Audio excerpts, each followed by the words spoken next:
Сабат ачуу сабагынан балдар өткөн сабакты эсибизге түшүрүп кайталап алалы. Кайсы табыш балдар?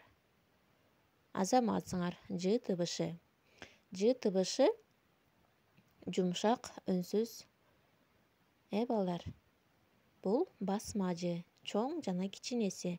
Ал эми бул жазма Ж, дептерге жазабыз.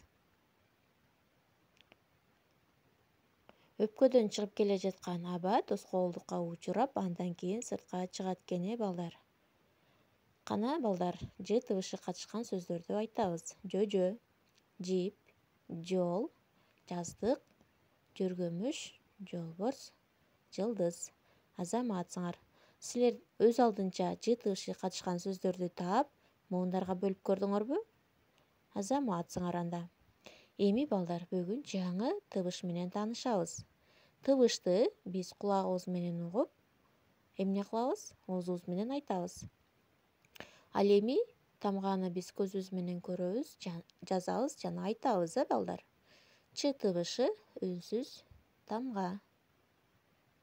Кулагы үнсүз табыш экен.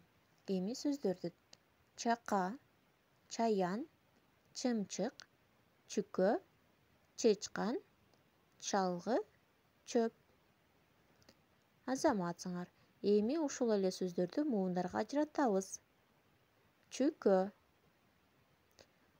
Сөзүбүздө эки үндүү тамга бар, ошондуктан эки муунга бөлүндү. Чака. Чака дегенде дагы эки үндүү табыш бар, ошондуктан эки муунга бөлүндү. Чана, ачкыч, чыны, чанач.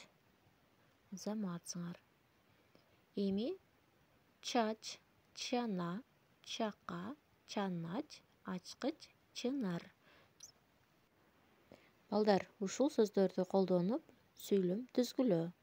Мисалы, Асан чүкө ойноду.